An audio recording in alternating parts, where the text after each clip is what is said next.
시청자 여러분, 소를 도축하는 도축장에 가보신 일이 있으십니까?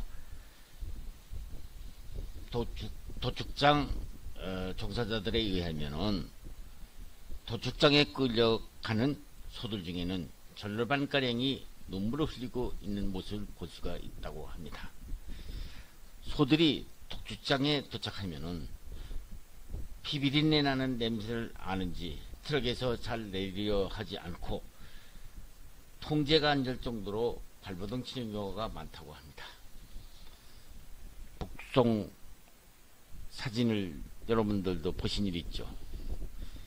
2019년 11월 7일 판문점을 통해서 탈북 어민 2명을 강제 북송되었을 때 얘기입니다.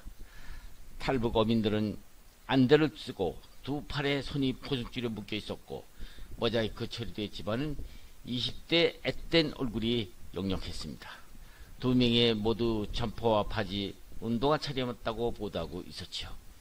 이들은 양복을 입은 한국 측 인사들과 사복경찰들의 손에 이끌려서 군사 분계선을 걸어서 북한 측에 인도되었지만 사진에는 한 어민이 북으로 끌려가지 않기 위해서 안간힘 힘을 쓰면서 저항하는 모습이 상세하게 담겨 있었죠. 한국 측 인사 4명이 그의 양팔을 좌우에서 단단히 결백한 채로 판문점으로 인계되었습니다. 사진으로 볼 때는 그날 현장에는 한국 측 고성 인력 약 10명이 동행한 것으로 보였는데요. 정말 놀랄 노자였었죠. 북측에 인계되기 직전 한 어민은 절망한 듯 고개를 숙였습니다. 북측으로 넘어가지 않으려 발버둥 치려다가 쓰러지기까지 했는데요. 호송 인력들이 일어나서 달려붙어서 에워싸는 장면도 보였죠. 마지막으로 군사 분계선을 넘기 직전까지 이 어민들은 저항을 했는데요. 그런 그들을 갖다가 북한군은 팔을 잡아당겼고 남한 측 인사들은 장갑 낀 손으로 등을 떠밀지 않았습니까? 너무나 끔찍했습니다. 김일성 초상 휘장 배지를 단 양복 차림의 북측 인사들은 한 발짝 앞에서 인계된 현장을 지켜보고 있었죠. 그러나 또 다른 어민은 체념한 듯 두 팔을 축 늘어뜨리고 순순히 북측에 인계되고 말지 않았습니까? 탈북 어민 강제 북송 사건은 2019년 11월 북한의 20대 선원 2명이 탈북해서 귀순 의사를 밝혔으나 동료 선원 16명을 선상에서 살해됐다는 북한 측의 일반적인 말에 따라서 문재인 정권이 판문점을 통해서 이들을 강제 북송된 사건이었었죠. 최근 국정원은 이 사건에 관련해서 당시 합동조사를 강제 조기 종료시킨 혐의 등으로 소훈 전 국정원장을 고발했었지만 그 후에는 소식이 끊어졌네요. 당시 통일정부는 사건 발생 직후 탈북 어민들이 동료 선원 16명을 살해하고 도주했다고 밝혔지만 그러나 2년 2개월이 지난 뒤인 북한 어민들의 귀순 의사를 자필 끌어당겼다고 보도되고 있었죠. 또한 강제 북송이 잘못됐다며 사실상 입장을 번복해 발표되었으니 이 어찌된 일일까요? 이날 공개된 사진들에는 귀순 의사의 진정성이 없다는 문정권의 주장이 거짓과 개만이었다고 하고 있습니다. 도살장에 끌려가는 소의 모습을 본 당시 우리 국민들은 아무리 동물의 모습을 보다도 못한 지난날의 정치인들의 행위를 본 국민들은 북한이 탈북민들에게 뒤집어 씌우는 범죄자가 아닌데도 범죄자라고 주장하는데 동조하는 정말 잔인한 우리 정치인들을 어떻게 보아왔을까요? 당시 영국의 BBC 방송에서 보도한 한군 인권 모습 보도는 다음과 같습니다. 읽어보겠습니다. 한국 정부가 공개한 지난 2019년 11월 7일 북한 어민 북송 사건을 보고 깊은 슬픔과 우려를 표하기 위해서 편지를 쓴다. 판문점 군사풍계선에 도착한 어민 2명의 얼굴에 공포와 충격을 받은 모습이 사진에 그대로 나타났다.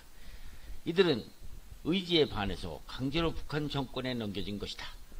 두 사람은 북한에서 자신들을 기다릴 운명을 알고 있었다. 공개 처형 가능성 또는 수감에 확실되는 상황이었다. 설령 어민들이 당시 통일부 이상민 대변인의 주장대로 흉악범일지라도 사흘에 거친 조사 이후 이들은 한국 헌법에 따라서 적법한 절차와 변호인 선임 등의 권리를 가졌어야 한다. 한국 헌법은 북한 주민도 한국 국민으로 인정을 하게 되어 있다. 우리는 누가 이들의 북송을 지시했는지 한국의 새 정부가 수사할 것을 촉구하며 한국의 법치와 민주주의 인권의 가치를 지켜야 할 국제적 의무를 훼손한 자들에게 책임을 묻기 바란다. 영국의 BBC 방송은 이렇게 보도를 하고 있었습니다. 다음은 당시 TV조선에서 지난 정권이 저지른 무자비한 탈북 어민 북송 사건에 관한 보도 내용입니다. TV로 전해보셨겠지만 당시 TV에서 녹화되었던 내용을 다시 한번 보시겠습니다. 출처는 TV조선 방송 동영상입니다.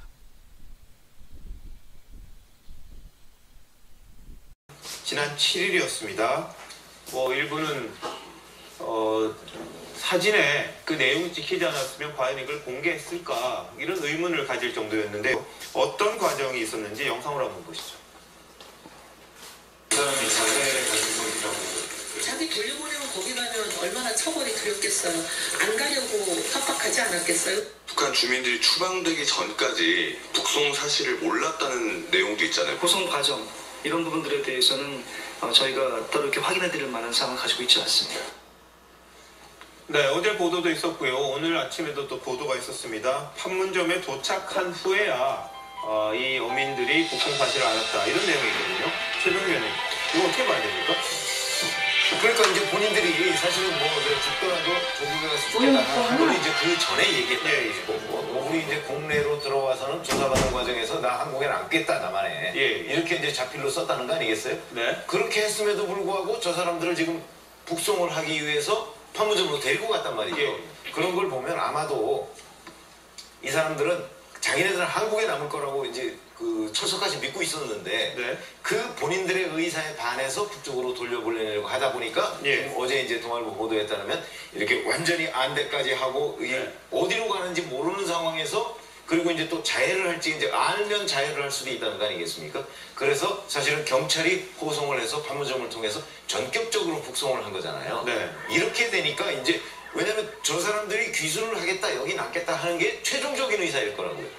그러니까 뭐 죽더라도 조국 어쩌고 하는 건 그 전에 얘기고. 그러면 사실은 그 북한에서 여기 넘어왔으면 그 뭐 이 심정적으로 이렇게 안정된 상태는 아닐 거 아니에요, 정서가. 그러면 이제 이런 얘기 저런 얘기를 할 수 있는데 그 최종적인 의지가 굉장히 중요한데 그걸 무시하고 지금 북송을 했다 하는 것 때문에 지금 문제가 되고 있는 거죠. 저 개인적인 경험을 말씀드리면 한국에 와서 3개월 만에 판문점에서 무슨 남북 회담 때문에 판문점에 간 적이 있었는데 임진강 쪽으로 가니까 가슴이 두근두근. 이 사람들이 나 모르게 나를 데려가는 건가? 그런 생각이 91년도 들었던 거거든요. 안대를 하고 포박을 하고 재갈까지 준비하고 갔다는 게 어떤 신문에 나온 거 아닙니까? 그리고 이제까지 우리가 많은 걸 봤지 않습니까? 자기 의지로 북한을 가겠다고 한 사람은 휴전선 넘어갈 때 김정은 원수님 만세하고 만세를 외치며 가는데 북한 군인들 보고 주저앉았다는 거 아닙니까? 저게 만약에 김정은 원수님 만세라고 했으면 통일부도 그렇게 했다고 이야기를 하겠죠. 그걸 봐서는 분명히 저 사람들은 아무것도 모르고 갔고 거기 갔으면 뭐 북한 군인 보면 이제 발이 저절로 풀리니까 주저앉지 않았겠습니까? 이런 모든 것들을 보면 진짜 이 사람이 먼저다 그러고 인권이 먼저다 그러는 이런 정부에서 어떻게 이런 일이 벌어질 수 있는지 난 이거는 이번에 심각하게 한번 좀 짚어보고 넘어가야 될 것 같다는 생각이 듭니다. 근데 이 보도 내용들을 보면 정말 안돼 어디로 가는지 모르게 데려갔고 경찰 특공대가 에스코트를 해서 갔다 이런 보도가 있었습니다. 들어보시죠. 굉장히 두려워하는 분들도 계시고요. 한번 들어보시죠. 사건을 두고 탈북자들은 강제 북송된 2명의 그 탈북자들이 처하게 될 끔찍한 처형을 돌리면서 치를 떨고 있고요. 그리고 앞으로 대한민국에 오는 어떤 탈북자라도 북한이 잡아가고 싶으면 그들을 살인마로 몰아서 데려갈 수도 있지 않을까, 그런 두려움에 치를 떨고 있습니다. 또 넘어가면 이제 총살되는 게 사실 이제 뭐 사람들 자체도 이제 총살될 수 있다는 걸 뻔히 알고 있으니까 젊은 나이에 주저앉지 않았을까 생각지. 기준을 밝혔으면 한국에서 받아줘야 되는 게 아닌가 싶기도 하고, 그 사람들이 이제 배에서 16명을 살해했다고 하는데 그거는 이제 누구도 정확한 사실은 모르잖아요. 제가 넘어갈 때도 사실 뭐 제가 살해하고 왔다고 기사가 났었고, 저는 이 국정원 조사를 다 받았고 뭐 살인 같은 거 하지도 않았고, 아직도 그런 얘기가 나오는 게 그런데요. 탈북민들의 목소리 좀 들어봤는데요. 어떻게? 이게 석연찮은 부분이 너무 많습니다. 처음부터 한 5일간 네. 완전히 국회에서 그 핸드폰 문자가 그 기자 언론에 노출이 안 됐으면은 우리 국민도 모르고 완전히 그 북송됐을 것이며, 그 다음에 조사 기간이 짧고, 그 다음에 서둘러서 너무 또 보냈고, 그 다음에 제가 보기에 제일 중요한 것은요, 우리 그 정부의 부처, 말하자면 관계기관 있지 않습니까? 국정원과 통일부라든지 관계부처 간에도 강제 소환에 대해서 의견이 달랐었던 것 같아요. 네. 그렇기 때문에 이런 모든 문제를 포함해서 정부가 발표를 하지 않으니까 네. 국회에서 관련 상임이라든지 여기서 아주 구체적으로 국정조사를 요구하기 전에 예. 먼저 자세히 정부의 답변을 이끌어내야 된다. 네. 저는 그런 의견을 갖습니다. 사실은 600km가 넘거든요. 김책에서 한국 LA까지 오려면. 그럼 북한 해군은 도대체 뭘 했을까? 16명을 죽인 그간 범죄자들이 도망을 치는데 예. 북한 해군이 그것을 놨다는 것도 정말 이해가 안 되고, 예. 사실은 여기 와서도 이야기하는 것 자체에서도 분명히 의사를 밝혔음에도 불구하고 이틀 동안 해가지고 그냥 뭐 국방부 장관도 몰랐다는 거 아닙니까? 네. 사실은 그 어떤 중령이 국가안보실 차장한테 보고를 해서 이 사실이 밝혀진 거 아닙니까? 이런 모든 사실들을 보면 정부가 정말 이번에 깨끗하게 이 사건을 이야기를 해주지 않고 국민들한테 이것을 밝히지 않으면 이건 33,000 탈북민들, 그 뒤에 지금 뭐 한국에 오겠다고 생각하고 있을 네. 사람들 같은 사람들한테 엄청난 두려움과 타격을 주는 거거든요. 이거는 진짜 굉장히 심각한 문제라고 생각을 합니다. 예, 정경부 장관이 어떻게 답을 했는지 한번 들어보시죠. 이게 국회에서 이야기한 건데요. 뭐 SI 정보다 뭐 이런 이야기를 좀 했었습니다. 특수정보. 그러니까 서로 주고받는 뭐 무전 같은 거를 뭐 중간에 가로챈 그런 것 같습니다. 한번 들어보시죠.